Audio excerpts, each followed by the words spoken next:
For more, we're joined by Mike Preisner, an Iraq War Army veteran who's been watching these developments closely. He previously co-founded March Forward, an anti-war group of veterans and active service members, and worked with Veterans for Peace, and another group called About Face. He still works as a GI organizer.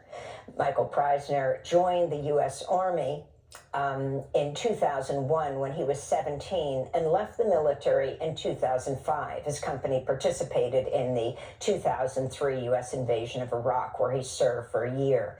He hosts a podcast for service members called Eyes Left. In June, his report for the Empire Files was headlined "Dozens Quitting U.S. Military Over Gaza in Protest, Voices of Hidden Unrest Within the Ranks." Mike Preisner, welcome to Democracy Now! Thank you for joining us from Portland, Oregon. If you can start off by responding to these two attacks. Now, again, the authorities say they see no connection between the two. They think both men acted alone. They did use the same app to rent their cars. Leibelsberger rented in Denver an EV, one of those Tesla cyber trucks, which looks like a tank. And you have Jabbar, who launched this attack in New Orleans, used his car as a weapon, his EV pickup truck. But both men were in the military. You have Leibelsberger, a Green Beret, and you have Jabbar, who was in the military for more than a decade, now a military veteran. Talk about what took place on New Year's, Mike. Right. Well, both of these incidents and individuals seem quite different, other than the fact that both of them seem to be triggered by relationship issues. But the main thing that links them is the fact that military service is now the #1 predictor of becoming what is called a mass casualty offender, surpassing even mental health issues as a profiler. You know, there are many different consequences of having a massive military empire, the biggest humanity has ever seen, both in its sheer size, its expanse around the world, one that is constantly engaged in endless and morally indefensible wars around the world. And one of those consequences is the violence abroad coming back against people at home. Leibelsberger, of course, his career was one of killing. And then, you know, the New Orleans attacker says he was inspired by ISIS. The mass killing ideology of ISIS. ISIS would not exist were it not for the U.S. military's complete destruction of Iraq and mass killing of innocent people. You know, America in general, of course, has a mass violence problem. Mass shootings happen quite regularly, more than once a day on average. And that the reasons for that are linked to U.S. militarism, both in that kind of cultural domination of a country that glorifies violence and exports violence, but more so a government that is presiding over a country with deep and extreme social problems, which it refuses to address while having a blank and endless check for militarism abroad and an ever-increasing budget for the military-industrial complex. And so this gives rise to an extreme amount of social problems in our society that are rooted in things like alienation and inequality and desperation and despair and hopelessness. And then so the U.S. military comes in, and for the purposes of recruitment, must target people who are most impacted by those social problems. They bring them into an institution where they train them to kill. They train them that killing is actually quite honorable and quite cool.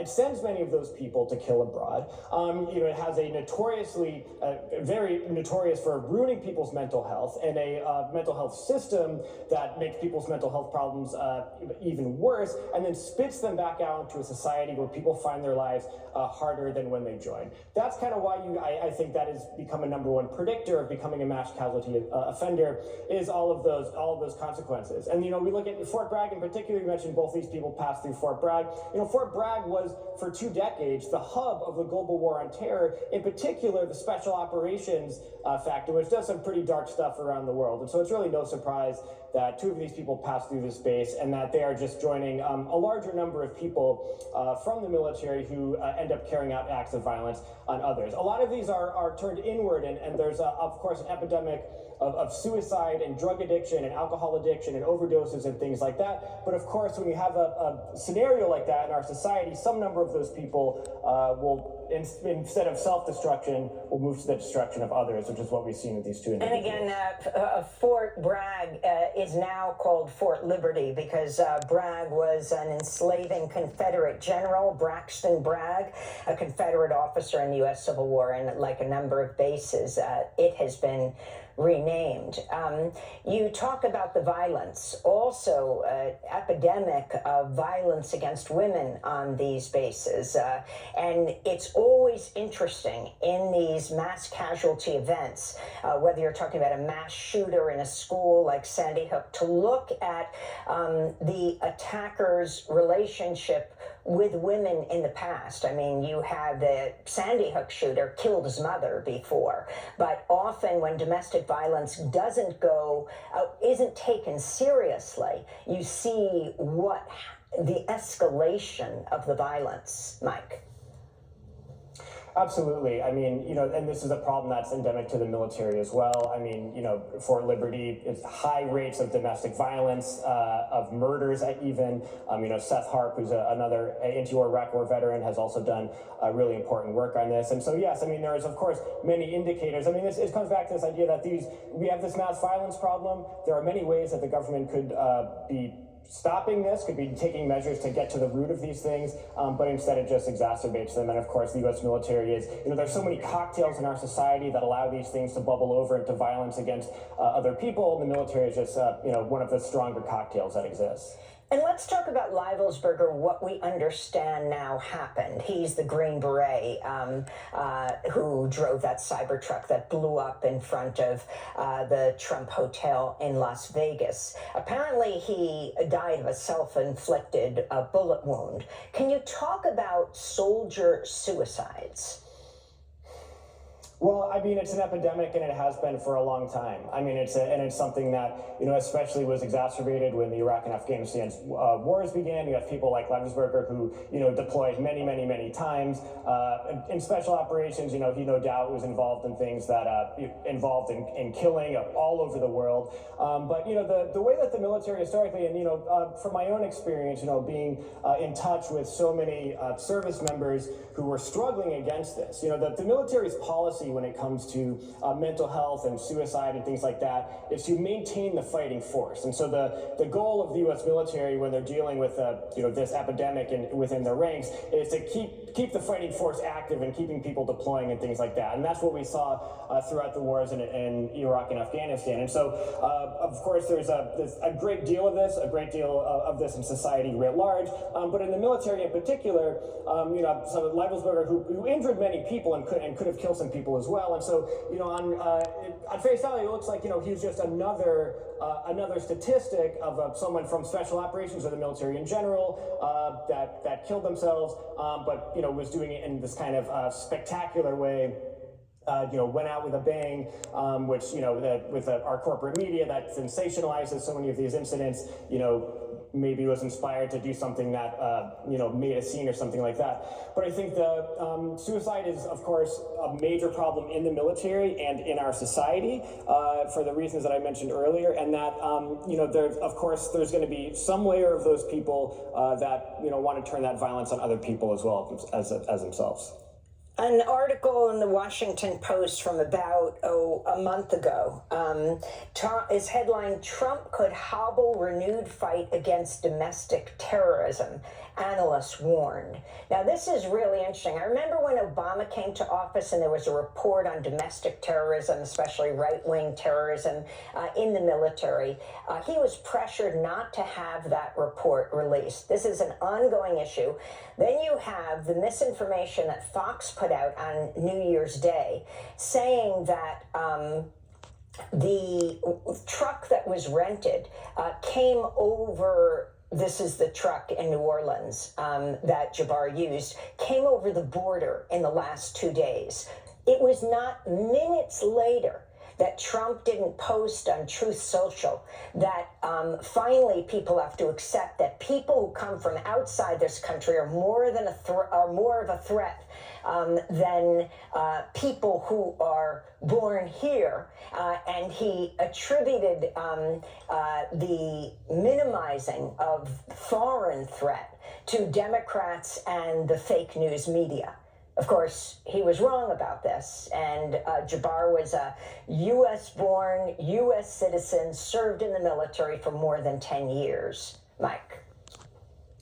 Of course. Well, the Trump administration is going to use the New Orleans attacker to, feed into their right-wing agenda. The reality is that when we look at extremist attacks or violence from people who have been in the military or are still in the military, a very, very tiny number of those people you could say were inspired by Islamic extremism. But right-wing extremism is, in fact, a very prevalent and common thing, and has been throughout the entire history of the U.S. military. I mean, the Ku Klux Klan, the America's premier domestic terrorist organization, was one founded by military veterans. And throughout the entire history of the U.S. military, white supremacists and right-wing organizations have heavily recruited from and been led by people who are in the military and military veterans as well. This all came to a head in the 90s, where the Oklahoma City bombing, but also you had neo-Nazi service members in the Marines commit a lynching of a black couple in Fayetteville, North Carolina.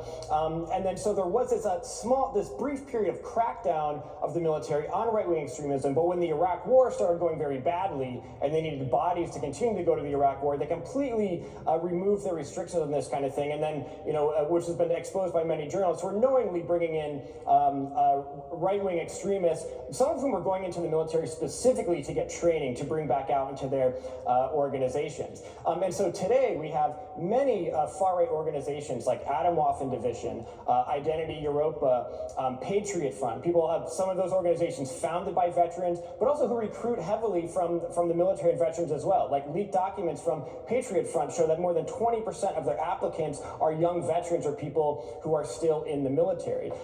This is a real danger. The Oath Keepers. After January 6th, it was revealed that so many of the participants were military veterans. In fact, many from the special operations were really the tactical leadership of that assault, and many of whom had staffs, large numbers of assault rifles and ammunition in hotel rooms that were very near the Capitol assault. And so, of course, this is something that should concern everyone. It's obviously, the real clear and present danger when we're talking about extremism from within the military. But the Trump administration has indicated that the problem in the military is, in fact, wokeism. And they may be going after woke generals or things like that, which really means they will be going after trans people. But also, I think it's very concerning when we talk about what we should look forward to with the Trump administration, how they're going to combat extremism from the military. One of Trump's main program platforms on his 20-point program for his presidency, one of them was deporting pro-Hamas terrorists. And so, of course, we know that the Trump administration, when they say pro-Hamas, they really just mean pro-Palestine. This, I guess, brings me to the point that the military, as we've been discussing, really transforms people. In a lot of ways, it can tend to transform people in extremely negative ways. But a lot of times, people's military experience puts them in a positive direction and causes them to reject the violence that they were a part of, which is what we've been seeing the past year through the Gaza genocide, where large numbers of service members have been quitting the military, both publicly and privately, have been taking part in demonstrations to try to protest the U.S. role in it, and taking other really dramatic and heroic actions in that regard. And those are the kinds of people that Donald Trump and Hegseth and others who are going to be a part of the administration identify as extremists, when the real threat of right-wing extremism is going to go, of course, completely ignored, because that's really the base of the incoming administration. Finally, Mike Preisner, a recent Guardian report headlined "Trump Pick a Threat to U.S. Military's Counter-Extremism Effort." Experts warned, quote, Pete Hegseth, Donald Trump's embattled choice for Secretary of Defense, will struggle to handle the serious problem of extremism in the U.S. military due to his own far-right political views, experts in the subject have warned. The piece quotes Christopher Goldsmith, an Iraq War veteran, CEO of the nonprofit watchdog Task Force Butler, saying, quote, I think it's going to be an absolute disaster. Pete Hegseth is a domestic extremist, he said. The Guardian goes on to note, quote, Hegseth, an Iraq and Afghan war veteran, was barred from attending Joe Biden's 2021 inauguration after a fellow National Guardsman accused him of being an insider threat and an extremist with problematic tattoos. Mike Preisner, your final comments. Yeah, well, we are in a tumultuous time in America, both a time of heightened political violence and at a time of growing despair and growing inequality in this country. The military, being a cross-section of U.S. society, experiences those things as well. And in that moment, there are going to be numbers of people in the military and veterans who are going to gravitate towards right-wing organizations and go the path that Hegseth went. There's going to be people who do the opposite, and there's going to be people that just turn inward into self-destruction and despair. And so that's why I think it's very important for progressive-minded people, to realize that there's a role we can play in reaching out to people who are in the military, who can go down a different path and can go down the path of the many heroic service members who have taken a stand, who have quit the military, and who have used their experiences as a force for good in this world. And getting back to this main issue of that, we have these deep-rooted problems in our society that give rise to these incidents of mass violence. Service members and veterans, instead of being a number one mass casualty offender, so many of them can actually be a part of changing society and getting to the root of those issues and moving society forward, as they have historically in the past. Vietnam veterans leading the struggle against the Vietnam War, Iraq veterans leading the struggle against the Iraq War, and in both those incidents being decisive factors in those wars coming to an end. We have much bigger problems to address in society. Service members and veterans can very much be a part of solving them, and it's very much needed that we foster that among progressive people, because there is clearly a faction on the right wing that is very much already doing that and taking advantage of that, and of course is entering the highest seats of power with people like Hegseth.